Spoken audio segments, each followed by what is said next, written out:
Awareness is indestructible. Like space, it's completely indestructible. So another way to say that is that, like a range of mighty golden mountains, awareness is indestructible, completely indestructible. Now, many times we've taken ourselves to be destructible. We think we're born and that we're going to die. So from the get-go, once we learn that we are, we feel that we can be destroyed with the finality of death. So this is a point of view that is indoctrinated from early on. As soon as we're born, everyone says, "Oh, here's my baby. I'm so glad you were born." Or most people say that anyway, at least for a while.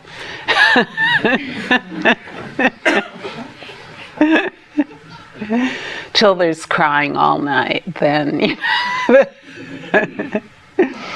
But there's this idea that we're born, and that's constantly reinforced in us. And so this idea that we're born is very much in the background of everything all the time, this idea that we're born. Because what comes with this idea that we were born is that that's going to end. What was born is going to die. And so when we are introduced to awareness, usually when we're introduced to awareness, something is said about awareness being unborn. And that, in fact, as awareness is the essence of what we are, that we also are unborn. Well, this then goes against everything we've heard so far. First of all, we've heard that we're born, and suddenly we're hearing we're unborn. So the first thing that we usually try to do if we've been thinking a lot and taking our life to be our thoughts and emotions is we start to think about how we're unborn. And we go from the extreme of being born to the extreme of being unborn. So you see this the extreme of born as being an extreme, birth is being in an extreme point of view, but also being unborn is an extreme point of view. What is meant when we're introduced to awareness that the unborn and the born are not two.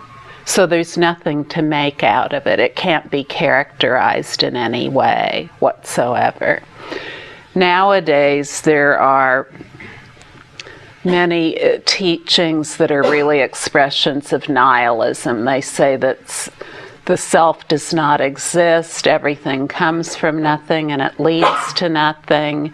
And then there are all these statements made that are related to that.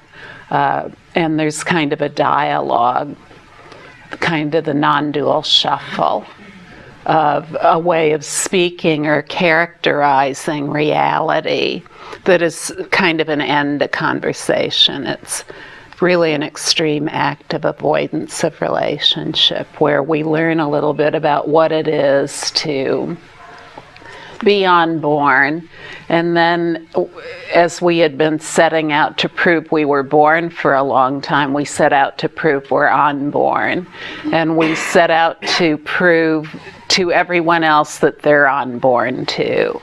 So, you know, if someone says to us, "See you later," we say, "It isn't in time."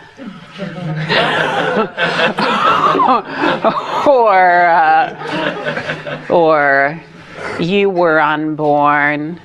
Who was unborn to what? You know, I mean, these things are in the ethers everywhere these days. We all hear them. So this we could call the non-dual shuffle. It's just it's another act of avoidance of relationship, of just relaxing as that which is totally uncharacterized and letting everything be it as it is, which is mutually interpenetrating, totally connected, wide open and free, loving and spacious, with no pretense or contrivance anywhere.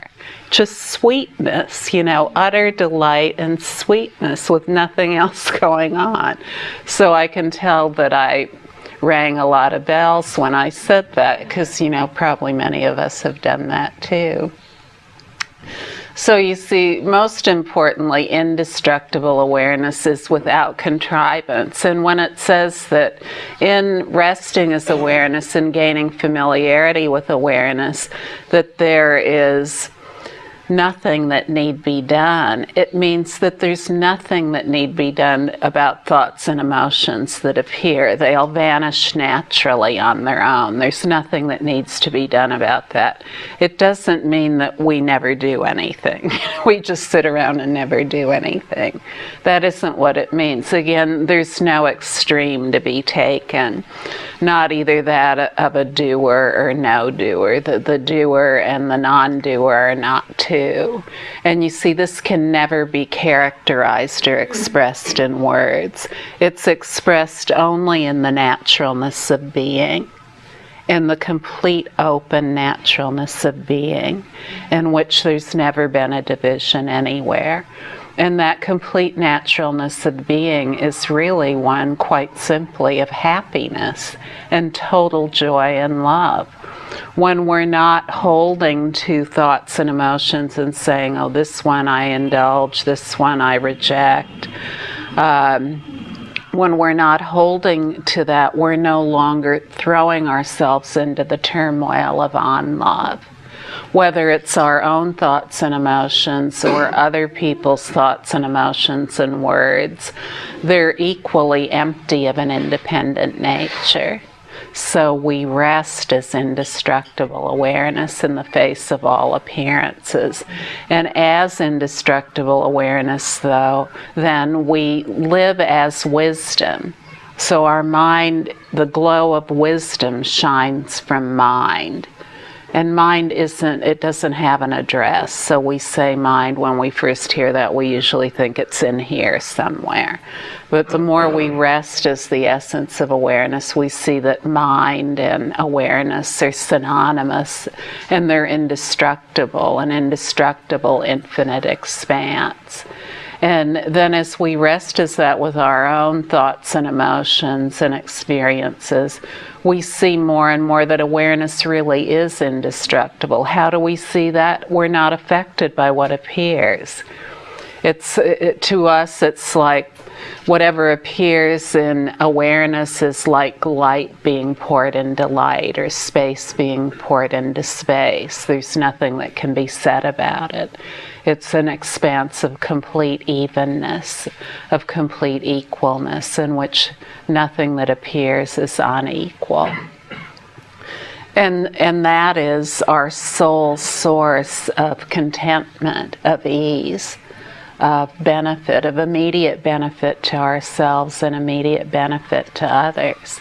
Now, if we're in a relationship like the relationship you mentioned, that kind of thing is common to everyone that's in relationship. When we get together, oh, everything is fantastic, it feels so good, we know there'll never be anything like this again, ever. We feel like we're the luckiest person on earth. We just want to be together all the time. We don't want to spend a moment apart most of the time. At least at some point we feel that way. And there's just this total openness of complete love and sweetness. And then after a while that goes away. And because we start out saying, oh, I'm in love, and I'm in love because of this person. I met this person, and this is the reason that I'm in love. So these are very subtle points of view where we attribute causes and results to everything that happens. And so we've had this result of love, and the cause is the person we've met. And so when we think they're the source of the love, when the love disappears, we think they're the source of the disappearance of the love too. And this is just too painful to bear. And we don't really know how to put it into words because we can't really think that clearly about what's going on if we're living based on all our points of view. So then we say to the other person, well, I think you need to change. But what's really behind that is that we want the love to return. And so in a kind of an ambivalent, mixed up way, we're saying, if you change, then the love will return. If you stop talking to me that way that you always talk to me, or if you'll just put a towel down when you get out of the shower instead of leaving a puddle on the floor for me to slip in, or if you'll just peel the potatoes my way instead of your way, then I know the love will return. Please do this and it'll be okay. And so we all know what this is like because many of us have been through it, right?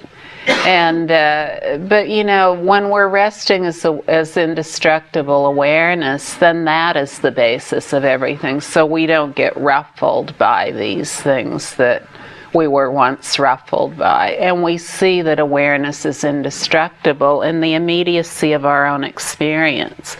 It's not a philosophy we read about in a book, memorize, and then just repeatedly say to ourselves, oh, I'm indestructible awareness. That isn't the way it is. Awareness, which can't be characterized in any way whatsoever, is only known in the decisive experience of it, in which whatever appears is like light being poured into light.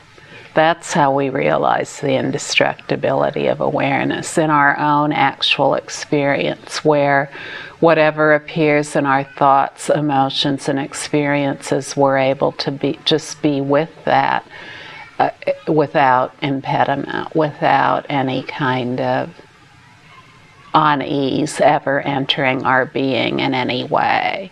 So there's just always this basis of ease. Even if there's tremendous upset, there's this basis of ease. We hear we're going to die of cancer, or heart disease, or whatever it is. There's complete ease, the ground of complete ease, as the entire experience of the hearing of it and anything else we might go through. Or, we have an accident or whatever it is. In indestructible awareness, there's never being pushed out of that because everything is that, so there's really nowhere to be pushed. There's just in the decisiveness of our own experience that which is unwavering and cannot be swayed by anything. This is very important. Now, when we talk about indestructible awareness, it's really important to know a little bit about what indestructible awareness is. So, traditionally, there are what are talked about as the 3 gates to indestructible awareness, or the 3 doors to liberation. And these are very, very, very important. So if you can, please pay attention to what I'm going to say. The first is emptiness, the great emptiness. That's one of the gates. Now, what does that mean? It means that indestructible awareness is forever flawless and empty. It's never had anything in it. Whatever appears is it, so it has never had anything at all in it. It's never had any taint or flaw or stain ever anywhere within it. It's stainless, flawless, pure space. This is the nature of the great emptiness. When we rest as indestructible awareness, we rest as that emptiness. as that complete emptiness of everything, no matter what it is. That emptiness, it states that everything is already at ease. As everything is stainless, everything is completely at ease. Its essence is complete contentment. Complete contentment. And that emptiness is not a void. That emptiness simply states that everything, no matter what it is that appears, is awareness, and that it has no independent nature other than awareness. So no matter what appears, it has no substance or identity in its own right. This is the great emptiness.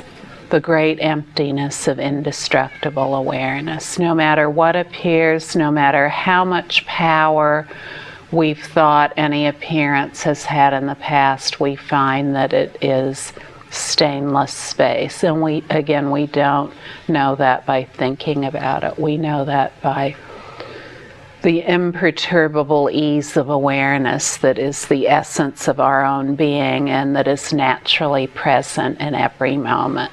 So in this way we realize the gate of emptiness, the great emptiness, that everything, no matter what it is absent of an independent origin, that it has never been produced. It's never been made into something. This is the great emptiness. Now, the second gate is absence of characteristics or conceptionlessness. And this is very, very important. What this means is that indestructible awareness that is forever empty, stainless, and flawless, it cannot be characterized in any way. That means it cannot be expressed in words. So please stop trying to characterize it. Please stop trying, at least for a little while, to express it in your own words. Very often this is just another way of substantializing our own personal identity as being something, by having our own way of speaking about awareness, whatever that is. At least for a while, please just rest as this great emptiness that does not need to be described in any way. Not through metaphoric approximation or any other way. Give yourself a break. Please give yourself a break. And the last gate is absence of speculation or absence of a goal. And what this gate implies is that we just rest as not needing to perpetuate the idea that there is some kind of goal or destination that we're headed to. There, in stainless space, there just is no destination. There's no goal anywhere. It's timeless, locationless. It doesn't have a center, a periphery. It doesn't have any description whatsoever, so there's nothing whatsoever to speculate about. So to get caught up in constantly thinking about a destination, like am I there yet, or when am I going to be there, or I was there but then I fell out of it, or whatever it might be. Absence of speculation is to simply rest as no goal, to rest as no destination. No need to think about it, write about it, speak about it. So these three, the great emptiness that cannot be characterized in any way whatsoever, that is absent, completely absent of a goal, that has never been a goal or destination at any time, anywhere, to anyone. These are the three. Now this, just in talking about it, oh wow, what a relief, huh? Just complete ease. the complete ease of being just as it is. So yes, take it easy. Take it easy.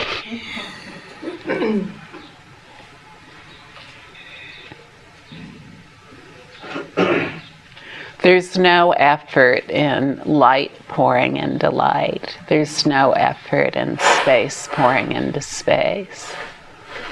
If we drew a circle around a point in flawless sky, a little section of flawless sky, it wouldn't mean anything, you know. There's no way to separate anything out from flawlessness. There never has been. And if you're ever meant to speak about flawless, stainless, indestructible awareness, those words will come like a flow of golden nectar that can't be stopped. But until that time, just give yourself a break. And just allow the complete ease of being that does not need to be described to be as effortless as it is. This is very easy, you know, very simple, very direct.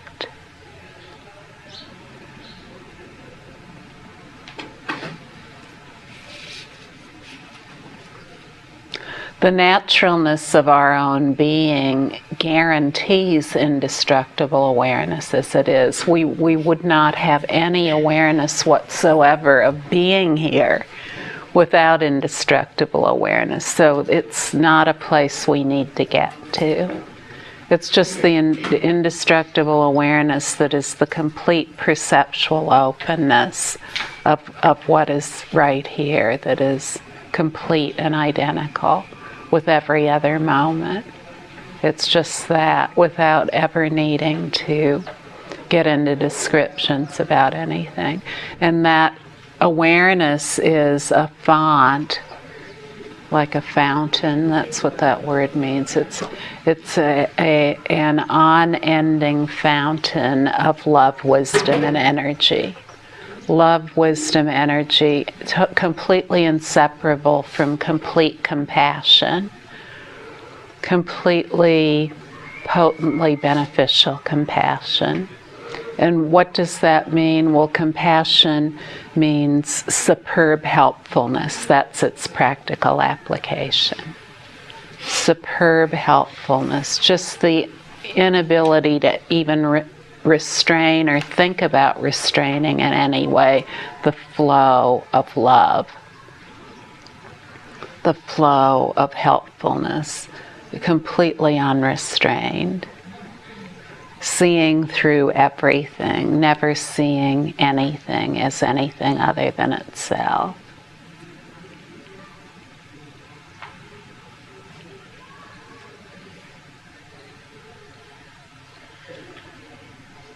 In seeing through everything, everything is equal, everything is even, no matter what it was before that. And so to just relax, to completely relax, and that, to know that everything as it is, even though it may have many, many descriptions, that's not its ultimate description. It's a vivid appearance of emptiness.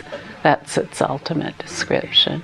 A vivid appearance of emptiness that can't be described in any way. It's completely indescribable. A lot of times we look for love by trying to arrange a lot of loving appearances, what we take to be loving appearances. But how do we really know what love is unless we're familiar with awareness, with our own awareness? We don't really know. Again, we only have a description about what love might be, or some ideas about what love might be.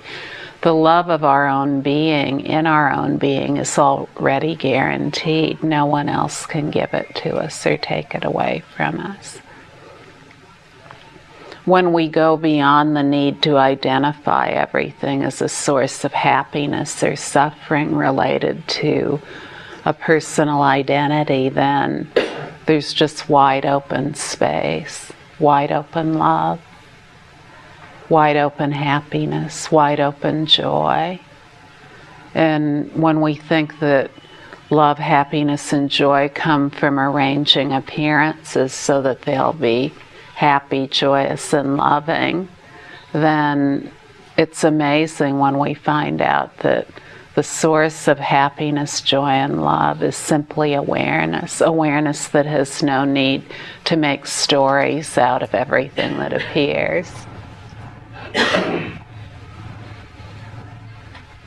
All the stories made out of what appears are horror stories.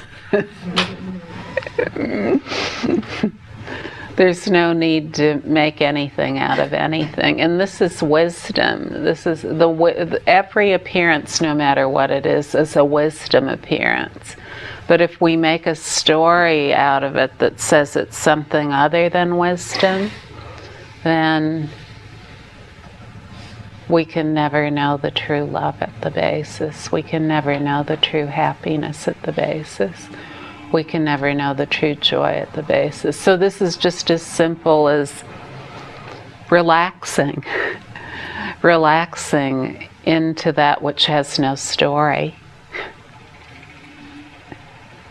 When the old familiar stories come up, this thought, that emotion, that memory, whatever it might be, to just relax. Relax as that which has never had a story about anything.